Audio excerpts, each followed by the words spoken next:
नमस्कार दोस्तों। शीतला अष्टमी के दिन माँ पार्वती के शीतला माता स्वरूप की पूजा अर्चना की जाती है। स्कंद पुराण में वर्णित कथा के अनुसार भोलेनाथ के पसीने से उत्पन्न ज्वरासुर नामक राक्षस ने संसार के सभी बच्चों को बीमार कर दिया था। समस्त संसार में महामारी फैल गई थी।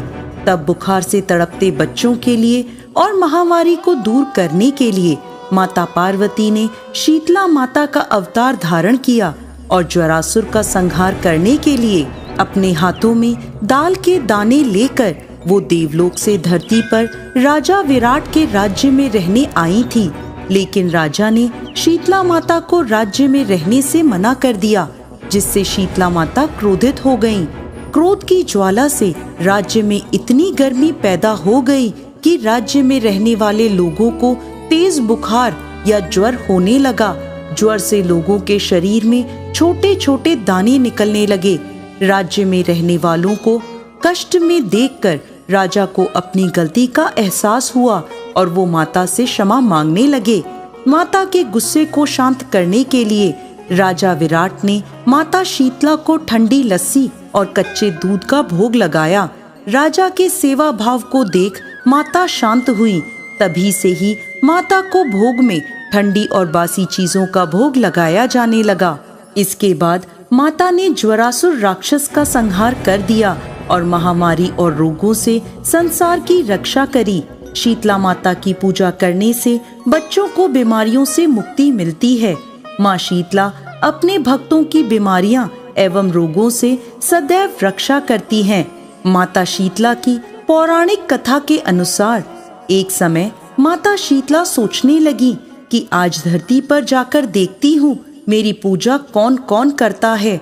ऐसा सोचकर शीतला माता धरती पर राजस्थान के डूंगरी गांव में आई और वह गांव की गलियों में घूमने लगी। तभी एक मकान के ऊपर से किसी ने चावल का उबलता हुआ पानी नीचे फेंक दिया। पानी शीतला माता के ऊपर जा गिरा, जिससे माता के शरीर पर फफोले पड़ गए। माता का पूरा शरीर जलने लगा। वो गांव में इधर उधर भटकने लगी और कहने लगी, अरे मैं जल गई, मेरा सारा शरीर जल रहा है, कोई मेरी मदद करो। लेकिन गांव में किसी ने भी माता की मदद नहीं करी। थोड़ी ही दूरी पर अपने घर के बाहर एक कुम्हारिन बैठी थी। उसने देखा कि एक बूढ़ी माई बहुत जली हुई है। उनके पूरे शरीर पर फफोले पड़ गए हैं और वो अपने शरीर की तपन को सहन नहीं कर पा रही। तब वह कुम्हारिन बोली, माँ तुम यहाँ आकर बैठ जाओ, मैं तुम्हारे शरीर पर ठंडा पानी डालती हूँ। तब उस कुम्हारिन ने बूढ़ी माई पर करवे से ठंडा ठंडा पानी डाला और बोली, माँ मेरे घर में रात की बनी राबड़ी रखी है, तुम वो खा लो। जब बूढ़ी माई ने ठंडी राबड़ी और दही खाया तो उनके शरीर को ठंडक मिली और वो बोली, बेटा मेरे सर में जुएं देख दे। तब कुम्हारिन माता के सिर से जुएं निकालने लगी तो उसने देखा कि उनके सिर के पीछे भी एक आंख है, जिसे देखकर कुम्हारिन डर गई और वहां से भागने लगी। तब वह बूढ़ी माई उसे रोककर बोली, बेटी डर मत, मैं भूत प्रेत नहीं हूँ, मैं तो शीतला देवी हूँ। तब माता ने अपना असली रूप धारण कर लिया। माता के दर्शन कर कुम्हारिन रोने लगी और हाथ जोड़कर बोली, माता आप मेरे घर में आई और मैं आपको पहचान भी नहीं पाई। मेरे घर में चारों तरफ दरिद्रता है, मैं आपको कहाँ बिठाऊं? मेरे घर में तो चौकी भी नहीं है और ना ही कोई आसन है। तब शीतला माता प्रसन्न होकर कुम्हारिन के घर में खड़े गधे पर बैठ गई और एक हाथ में झाड़ू और दूसरे हाथ में डलिया लेकर उन्होंने कुम्हारिन के घर की दरिद्रता को झाड़कर डलिये में भरकर फेंक दिया और बोली, बेटी मैं तेरी सच्ची भक्ति से प्रसन्न हूँ, अब तुझे जो भी वर चाहिए मुझसे मांग ले। कुम्हारिन हाथ जोड़कर बोली, माता आप इस गांव में स्थित होकर रहिए। जिस प्रकार मेरे घर की दरिद्रता आपने दूर करी है, वैसे ही जो भी व्यक्ति फागुन मास की अष्टमी पर भक्ति भाव से आपकी पूजा करे, आपको ठंडा और शीतल जल और भोजन का भोग लगाए, उसके घर की दरिद्रता आप स्वयं दूर करें।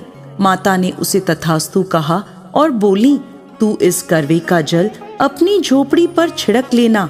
कल सारे नगर में आग लगेगी, लेकिन तेरी झोपड़ी नहीं जलेगी। ऐसा कहकर माता अंतर्ध्यान हो गईं। कुम्हारिन ने ऐसा ही किया। रात में सारे नगर में आग लग गई, परंतु कुम्हारिन की झोपड़ी बच गई।